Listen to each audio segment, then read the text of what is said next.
Generation X. In general terms, those born between 1965 and 1980. Latchkey kids. Independent. Existentialism. Modern philosophy focusing on personal experience, human ability, and responsibility in an otherwise meaningless universe. We're the cause. This is the effect. We're the Gen Existentialists.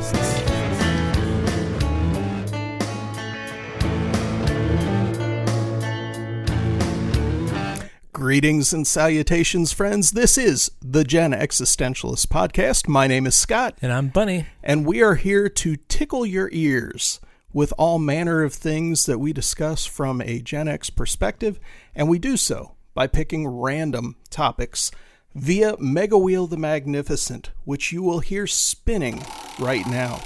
It's like the wheel on Wheel of Fortune, except you don't have to deal with Pat Sajak. And we're already bankrupt, so it doesn't really matter. Exactly. You do, however, have to deal with us, and part of dealing with us is, in your own mind, answer these questions with us. Mm-hmm. Bunny, is anyone in your family a character, and what makes them so unique? That's a terrible question. It really is. It's a bad way to start the show, but yeah, it is. I don't really have any family left. So, well, you've got like extended family. I do have extended friends and family. Yeah, I would say of the people I have left in my family, I do have a cousin who is a traveling bass player. Like he plays electric bass for any band Rick? that'll hire him. Yes, this Okay. is Rick.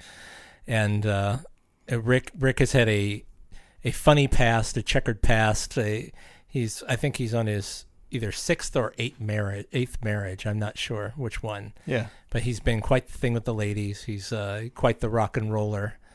And he had a prodigious mullet, like that he was quite proud of all the way up until this last couple years. Yeah. He finally cut it off, but that was sort of his signature thing. He plays basses with no necks. No headstock. Yeah. Okay. Necks, headstock. I don't know. Yeah. I don't know these music things. And he had a prodigious mullet.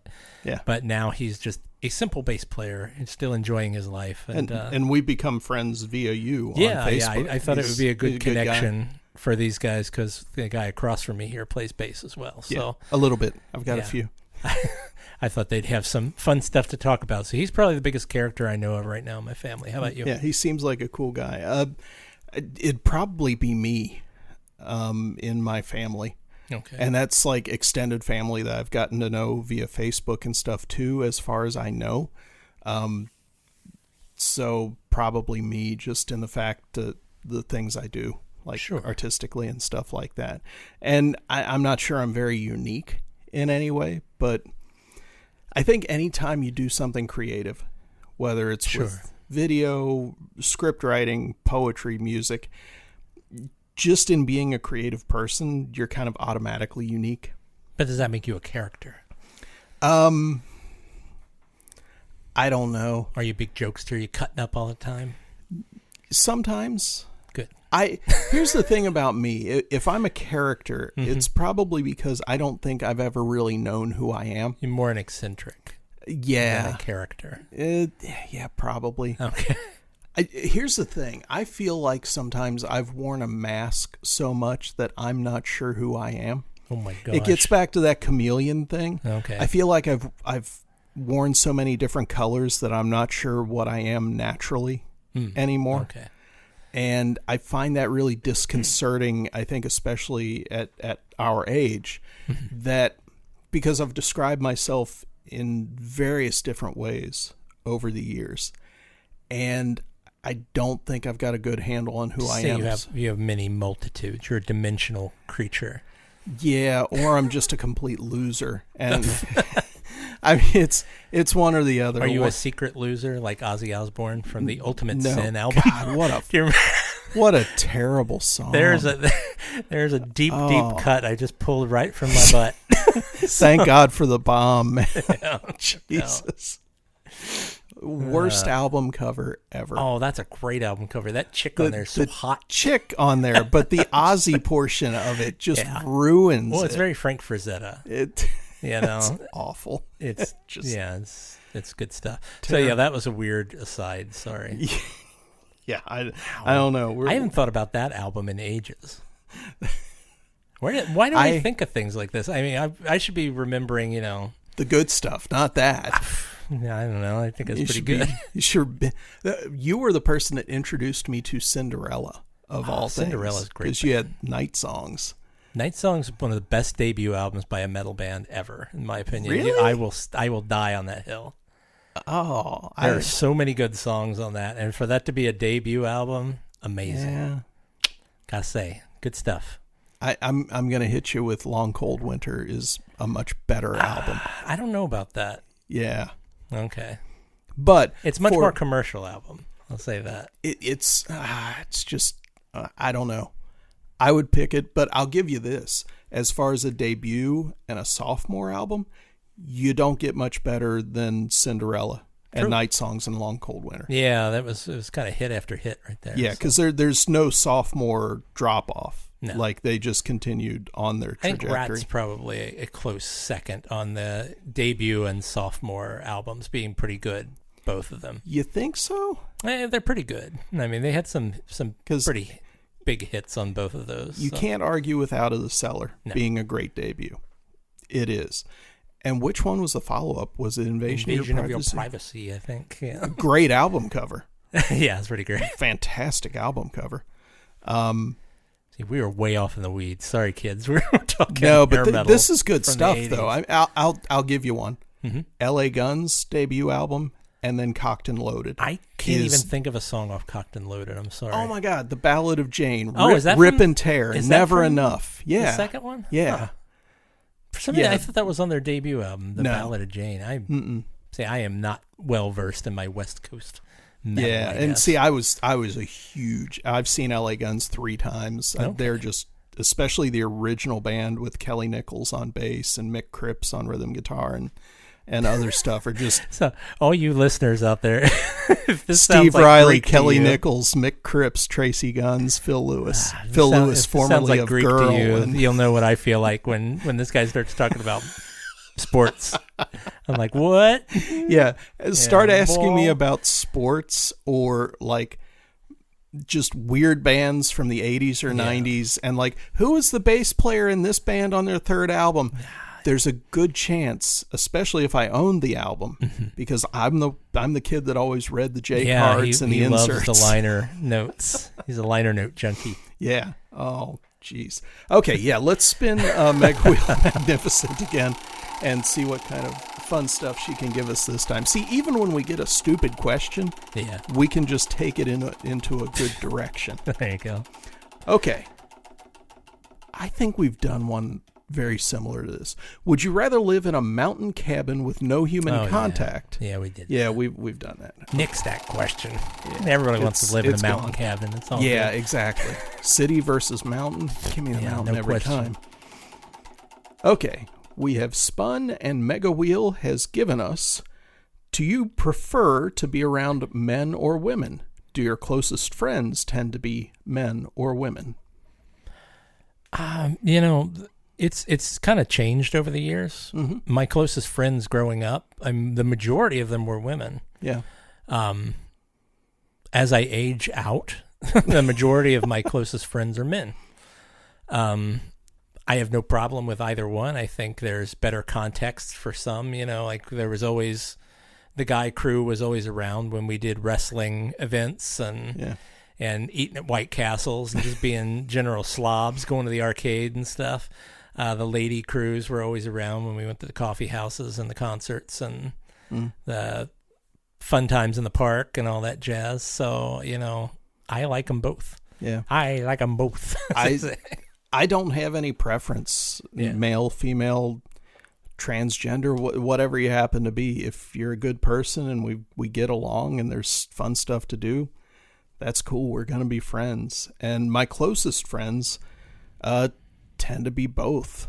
I've got male and female. I consider my wife, Tracy, to be, my best friend. It's just, but my best friends encompass you, encompass Tim. It's just... I don't really place any kind of boundaries on them. So the whole, and we've talked about this before, the whole gender thing just kind of gets me frustrated because I get it. There are obvious differences, but for most of the things that really matter, we're all people. I don't get the differentiation that tends to happen. Anything else on that, or you want? No. Okay. We'll spin Mega Wheel the Magnificent again and see what kind of fun we can dish out. Oh, she's going to land on her side. The poor wheel. Oh, no. Okay. How old were you when you had your first boyfriend or girlfriend? First real boyfriend or girlfriend? It doesn't specify that. I'll tell you, I was in first grade when I was quite in love with this young, dark-haired, olive-skinned little girl, and I used to paint her watercolor pictures for her. Yeah. And we'd exchange paintings back and forth. That was my first... I kissed my first girl in kindergarten. There's a story about that as well. There's a fast starter here, ladies and gentlemen. Well, there's a story about that. We normally would bring people presents on their birthday, like little snacks and shit like that. Yeah. In kindergarten. Well, I was woefully unprepared for this one girl whose birthday it was. Now, my parents growing up gave me the shtick. This is what good parents do, kids. They said, you don't have to get us anything. All I want from you is a hug and a kiss, and that's enough for me. Yeah. So I thought, well, I don't have anything. So I walked up to the girl, and I gave her a big hug, and I kissed her right on the lips. Yes. And the audience of kindergartners howled in laughter. The teachers were mortified, and this girl was just standing there with this goofy grin on her face, all blushing out. And I was like, "What did I do? What did I do?" So I didn't know. Now nowadays, I'd be classified as a sex offender or something if I had done that in kindergarten. So yeah, that doesn't count per se. So she was not a girlfriend; she was just a friend who needed a birthday kiss, I guess. I don't know. It was a one-kiss stand. Yeah, I had to explain it to the teachers that this was my reasoning for such a thing. Yeah. Because they had no gift. Did they tell your parents? Yeah, they did. They thought it was hilarious. Once I explained it, they understood. Wonderful women, Miss Jeannie and Miss Jerry. A couple of lovely ladies that are long gone from us, unfortunately, but they were great. First real deal girlfriend, what I would consider like the real deal girlfriend, was probably 9th grade. Yeah. So how about you? I also had a first and second grade crush that we spent a lot of time together, at recess and stuff. Okay. Her name was Jill. All right. And then we moved. So I was hiding names. Yeah, I haven't. No, I remember her. I remember her last name, but I'm not going to say it. And it's odd because I haven't thought about her in decades. See, this is. But you brought up first grade. And, Mega Wheel brings this out. Yeah, these ghosts from the past. There was her, and I guess I had a lot of not strict girlfriends, committed, hey, we are together, we are a couple. Yeah. But I had girls that I went out with or that I worked with, and we spent a lot of time together. And were you swapping spit? That's the question. You want to be a girlfriend? Yes. There you go. Okay, so he's a friend with benefit. They weren't strict girlfriends, though. Okay. So I don't know that.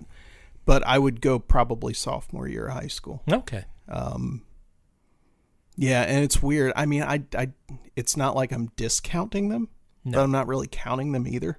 Yeah. So it's a little bit weird. I think a girlfriend or a boyfriend requires a certain amount of commitment. Yeah, and there wasn't that. It was more like a monogamy kind of thing. Exploratory, mutual exploratory missions. Missions. Missionaries. Yeah. Okay. With occasional emotional attachment. See how difficult it was to be a Gen Xer, kids? Yeah, I mean, really, it was through no fault of anyone's, but it was you go to a different school. And that makes it hard to spend time together. If the only time you spend together is at work and you're not on the schedule together for a few days, you could talk on the phone. Back when phones had cords And if somebody else was on the phone, you got a busy signal, so you may not get to talk to the person. Oh, my God. Yeah, it was a weird time. Tough stuff. It was tough to grow up as a Gen Xer. It was great to grow up as a Gen Xer. Come on. So many hindrances to romance. It was just horrifying. Life finds a way, baby. Yeah, well, something like that. So we will give Mega Wheel the Magnificent another spin and see what kind of fun we can come up with. And she's going to end up on her side again. Busted ribs. Never getting up. Oh, this is great.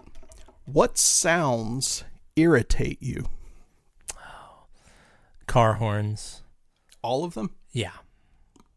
Car horns send me into like a violent rage. I hate bass in cars. Those kind of cars that just thunder down the road. Yeah. Don't. Hate that. I don't like dogs barking. Bugs the heck out of me. I don't really have any sort of weird sounds that make me angry. It's mainly sounds that make everybody angry, really is. Yeah. It's the kind of being loud for the sake of being loud. Yeah. I can't stand little kids that squeal. Yes. You know, the kind of they're playing and all they do is scream. Yeah. That translates into adults too, like adults that just have sudden outbursts of bah. Yeah. You know, makes me crazy. So I don't know. I'm a real quiet kind of guy. Like I like my silence. So and it's gotten worse since I've gotten older. Yeah. Just a silence kind of lover. So how about you? I would agree on the squealing children. That was the first thing that popped into my mind. I can't stand that. Whether it's at a restaurant, if you're at a park, whatever it is, that the notes that a child between like 4 and 8 can hit when they just squeal for no reason, I can't stand that. But along with that, the other thing I thought of is, and this is very subjective, bad guitar tones. And by bad, I'm talking about heavily distorted tones with too much gain so that you can't even differentiate the notes. So Sonic Youth is what you're talking about. No, actually I would go more toward a number of thrash metal bands kind of guitar tones.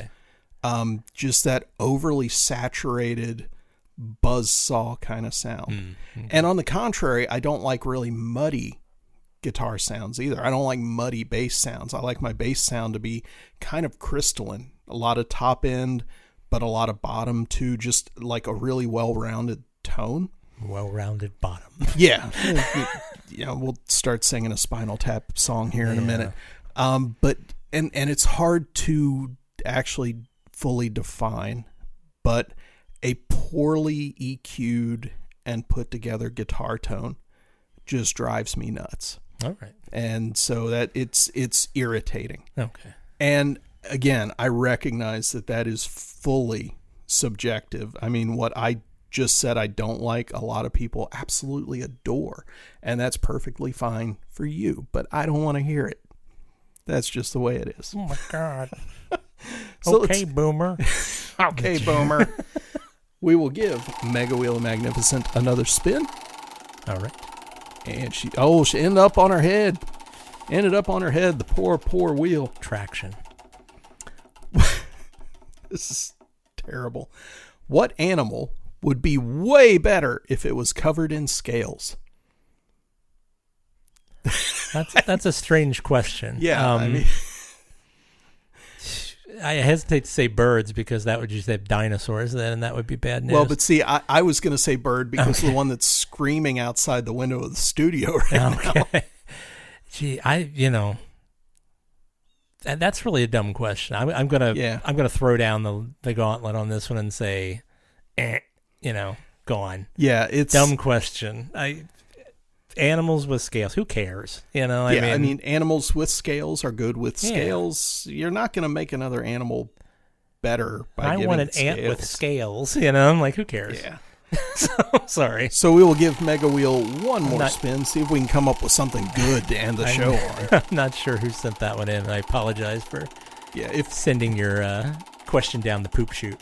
If you're the one that sent that in, just recognize we don't want any more questions from you, okay? Oh, wow. The exclusion. Okay, this is another long one. Mm-hmm. Would you rather watch a movie with no snacks or drink, or have whatever you want, but the movie volume is always just a little too quiet or a little too loud? The first one. Yeah. I'm fine with not eating or drinking during a movie, but man, if the audio is bad in a movie, it pisses me off. Yeah, I would agree 100%. I can watch without eating. Yeah. But if the sound, again, I'm a sound person. If I have to struggle to hear, or if everything is just way too loud, it's way too distracting. Yeah. And that was too quick. We're gonna give Mega Wheel one more spin. Yes. We're gonna do our damnedest to end on a good freaking question for God's sake. Come on, Mega Wheel, what you got? And the answer is there anything from the 1980s that you wish would come back? And you are not allowed to answer everything. Okay. Something I wish would come back from the 1980s. Music television. Yeah. I would like an actual channel that just played music videos, that didn't give me propaganda, that wasn't some sort of, reality television garbage or anything like that, or news. I don't care about any of that. I just want music. Yeah. It was such a joy to have MTV where you could just sit down and watch, even if you saw the same damn music video like 4 times an hour. It was just fun to see it. Yeah. It was a good way to explore other genres, kind of pick up on some of the stuff that maybe your older siblings or your parents or somebody was listening to that you wouldn't hear. So much better than the radio, because I'm a visual guy. Scott's a sound guy. I'm a visual guy. I loved seeing the visuals, even if they were lousy. It just added a whole new dimension to music for me as a kid, and that's something that was very 80s. I also wish there was a way that you could bring back like the video rental stores, like the mom and pops. Yeah. It was so fun to go in there at a night and walk through the horror movie aisle or whatever and look at all the covers, and it was just a whole feeling that you're never going to reproduce. You can have a pop-up fake video store nowadays.